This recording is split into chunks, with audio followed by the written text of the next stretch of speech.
अरे एक माहौल बीजेपी ने भी बनाया, खर्ची पर्ची वाला। खर्ची पर्ची बहुत बड़ा मुद्दा है, खर्ची पर्ची को आप छोटा मुद्दा मत मानिए।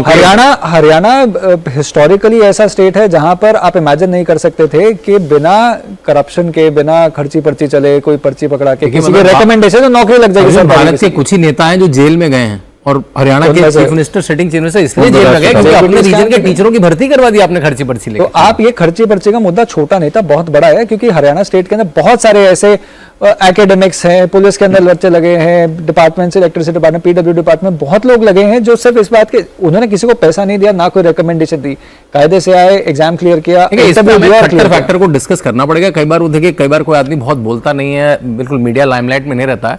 मैं जिस भी गवर्नेंस की कॉन्फ्रेंस में जाता हूँ उसमें खट्टर जी की किसी चीज की बात हो रही होती है कि उन्होंने सीएम फेलोशिप स्टार्ट करी, हर जिले में फेलोज रखे और देखा कि ड्राइविंग लाइसेंस कैसे आसानी से बनेंगे, कैसे प्रॉपर्टी के टाइटल क्लीन होंगे।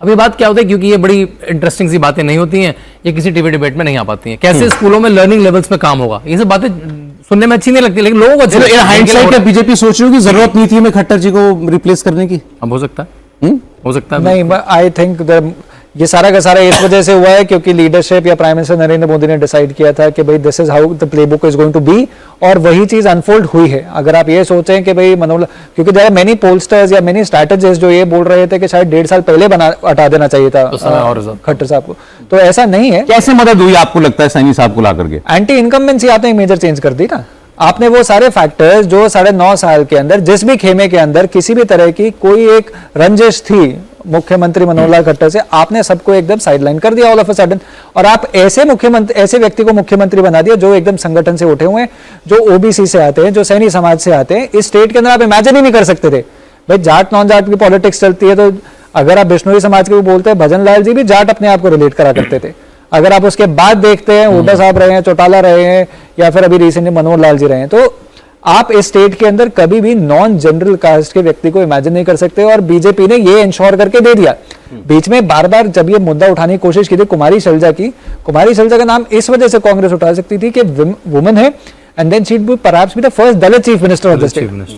अगर अभी उसकी नौबत नहीं है, अभी वो देर। अरे एक मयूर प्रजापति साहब लिख रहे हैं कि ऐसा लगता है तनवीर अशोक तंवर जी वो पनौती साबित हुए कांग्रेस पार्टी के लिए, जैसे ही ज्वाइन किया जीतने वाली कांग्रेस हार गई।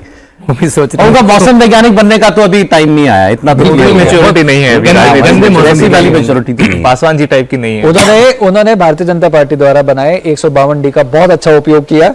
वो सफेदों के अंदर रैली करते हैं जिसके अंदर भाजपा कैंडिडेट के लिए वोट मांगते हैं, उसके बाद हाईवे पकड़ते हैं और महेंद्रगढ़ जाके वो पार्टी ज्वाइन कर लेते हैं, कांग्रेस पार्टी। अरे अलकेश जी लिख रहा है न्यू स्टाइल ऑफ ट्रोलिंग, ये ट्रोल के लिए नहीं है। फिर आपको बताऊं, आपको गलत लग रहा है, हम किसी को ट्रोल नहीं कर रहे हैं।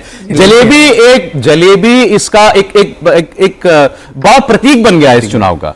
देखिए, और ट्रोल होंगे भी तो बनता है, उन्होंने ट्रोल किया 2024 के चुनाव हम सिर्फ ये बता रहे हैं जो चुनाव कांग्रेस पार्टी जीत रही थी या जीत सकती थी, इसीलिए ये सारी प्लेटें, ये जलेबियां कांग्रेस की प्लेट है जो अभी खाली हो गई।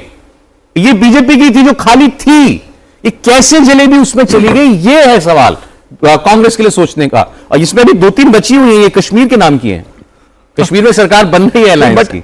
अगर आप ओवरऑल देखें, जो आपने बात बोली ना बिल्कुल सही है, ये कांग्रेस हारी है, वो अपनी गलतियों की वजह से हारी। बीजेपी जीती हो, उसके पास बिल्डिंग ब्लॉक्स नहीं थे, उसके पास सिर्फ एक ही बिल्डिंग ब्लॉक था, वो मेहनत थी। वो मेहनत कर ली उन्होंने कोई लार्जर स्कीम नहीं देखी, किधर जा रहा है वोट शेयर, ये वो इस सब चीजें। अच्छा, प्रोग्राम के एंड में मैं आप तीनों से जानना चाहता हूं, इसका नेशनल पॉलिटिक्स पर, राष्ट्रीय राजनीति के अंदर अब क्या हेडलाइन बनने वाली है आने वाले वक्त में, इसका असर क्या होने वाला है? अभी महाराष्ट्र जैसा बड़ा चुनाव बाकी है, झारखंड का चुनाव बाकी है, और ये नतीजे दिल्ली का चुनाव, लोकसभा चुनाव के बाद पहले इलेक्शन के नतीजे हैं, ये सोचते हुए बताइए रजत। देखिए, मोदी इज बैक, मोदी गए नहीं थे, बात सही है। देखिए, एक चीज मैं बता दूं, यहां पे तो धोबी पछाड़ तरीके से इनको कॉर्नर किया गया है कांग्रेस को।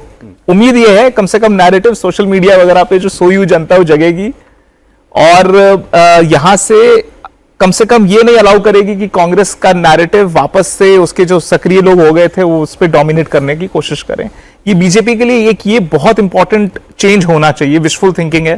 दूसरा, एरोगेंट नहीं हो, महाराष्ट्र का चुनाव आ रहा है, अगर इसी जीत को लेके एरोगेंट हो जाएंगे तो फिर पब्लिक वापस से आपको जस्टिस कर देगी। अहंकार में अहंकार में नहीं आना है और जमीन पे काम करना है, जैसे किया और चुपचाप जैसे अपने लोगों पे भरोसा करें। अपने लोग 100%। और इधर उधर से लाए हुए लोगों पे आते जाते रहते हैं, जेजेपी आया चला गया, उनका सुपड़ा साफ हो गया।